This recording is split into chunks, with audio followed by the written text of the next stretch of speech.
A brain teaser, just to get our heads going. What's this?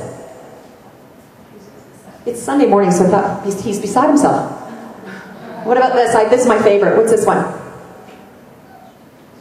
Scrambled egg. Right on. Okay, I put this image because I truly believe in this one word.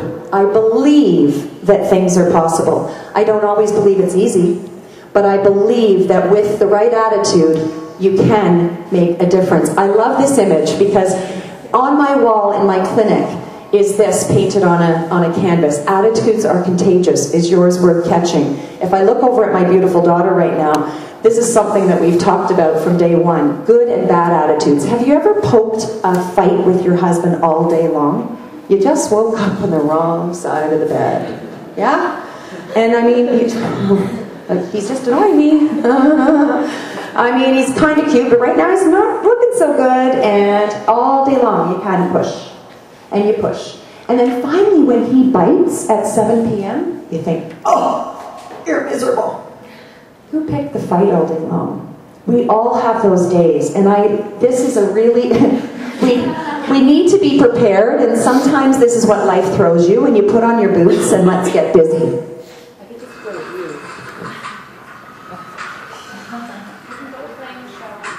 You're fired. Oh well. Still a good day.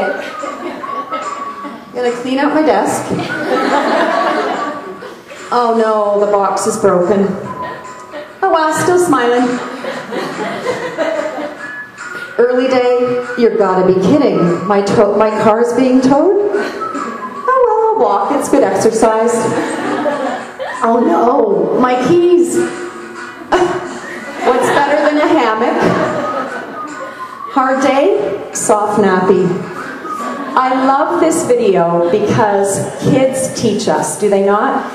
That attitude, it's contagious. We all have those kind of bad days. Some of us have those bad years or decades. However, I truly, thank you for that, I truly believe that we do make a difference by our attitude. Ooh, okay, I can switch through real quickly now. That's great.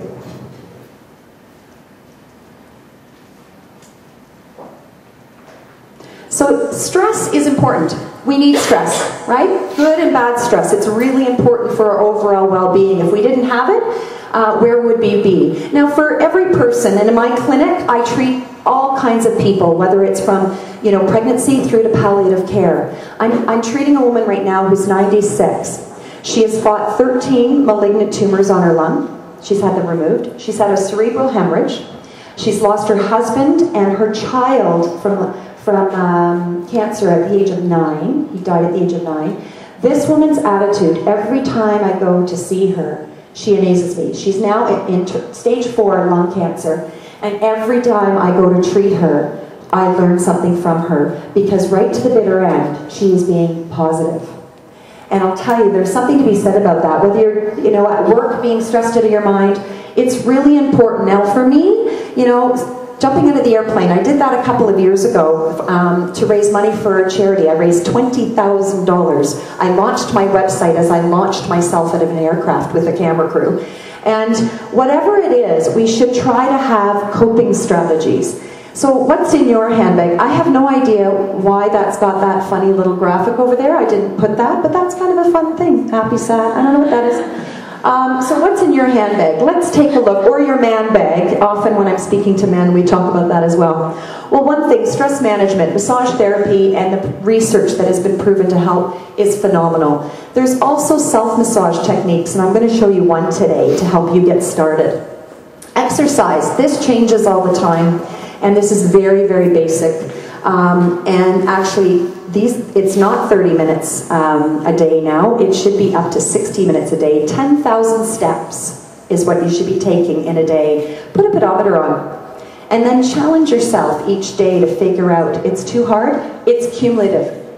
You what? I have a pedometer. Yeah? I can only get up to 5. You know what? Thank you for bringing this up. It's too hard, I only get to 5. What's the tone there? And we all do it as women. We beat ourselves up. You did 5. This week I want you to say, I did 5 today, bravo. Tomorrow I'm going to do 5,025. And by the end of next week, do it with your girlfriends. Challenge one another. Wear it and try to make it kind of fun to notice that there is a difference. Don't just get yourself frustrated and then bail when I say, oh, I'm going to that gym membership. I'm going 4 times a week. And you set yourself up for failure. Exercise and anything we do is cumulative. I keep a log because some days I think I'm really failing at this. But cumulatively, it's amazing what you can do to see a difference. There are great things like therapeutic teas, which I have to give out today that can be very, very helpful. I want to talk about trigger points. And I'm rushing through this because I'm conscious of the time and I know that we've got other phenomenal speakers and breakout sessions. Does everybody know what a trigger point is? Okay, a trigger point is a hypersensitive area in the muscle that prevents blood flow. Blood carries nutrients and oxygens to the tissues so that it functions properly. A lack of oxygen causes pain. It's called hypoxia. It causes pain, and it can cause a decrease in range of motion.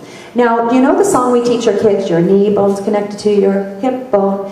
Trigger points are kind of like that, because although you may have a headache right here, and I have people coming in all the time, or new moms coming in that tell me that they've got numbness and tingling in their fingers, and they tell me they've got carpal tunnel, and often, in fact, it's not the case, sometimes it is, but it's often coming from a place like the neck, where they've been, you know, nursing and carrying baby buckets, and it's their brachial plexus is being compressed here, and they've got numbness here because trigger points are causing referrals. So it causes pain to another area of the body. So how are we going to serve up some relief? Well, I always love to give a shout out to our local dollar stores. Have you ever bought a tennis ball from a dollar store? Yeah, don't play tennis with them. Or try, but they don't bounce. So we bought some tennis balls to play in our home and went to use them, and they're like lead bricks.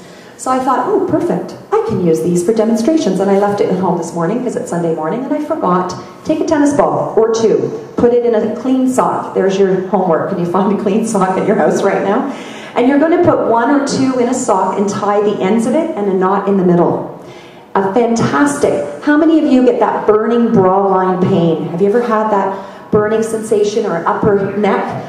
End of the day, you've been on the computer, the kids are driving you crazy, work is nuts, and you've got that burning sensation. Often that lack of oxygen, that pain, is a result of trigger point. Take the tennis ball. You can also take it just one at a time. You're going to put it between you and the wall. So you put the tennis ball not on your spine but on your muscle. You're going to roll along until you find that hypersensitive area in the muscle. Most people describe it as a hurt that does that. And you feel it radiate. That's where it is in my head. Then you're going to just breathe deep in through your nose and out through your mouth, leaning on that tennis ball to release a trigger point. Just like I would do with my hands when you're on my table having a therapeutic massage.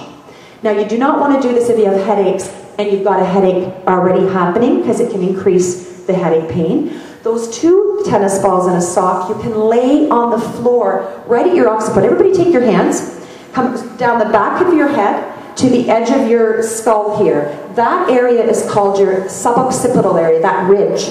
There are muscles underneath there that are a huge contributor to headaches. Often, if we roll on a tennis ball there, preventatively, do not do this if you've already got a headache or it will exacerbate it. You're going to roll on there until you feel that pain and then just lie there and breathe. Unbelievably helpful and a cheap and cheerful way to get rid of trigger points. Before diaphragmatic breathing, another great thing to add to your handbag. Does anybody know about arnica? Yes? Hands up that arnica. Oh, fantastic. Just a heads up, this company, Boron Laboratories from Montreal, is coming out with an entire new line of Arnicare products. I love this new one. This isn't even on the shelves yet. It's a cream-based. They have a gel. You can also take arnica internally. It is a natural anti-inflammatory and helps with muscle aches, pains, and bruising. What I love about this line, you can have it in your medicine chest. It's safe for your children. It's good for you. It's great for your parents. It's natural, it's effective, and it works.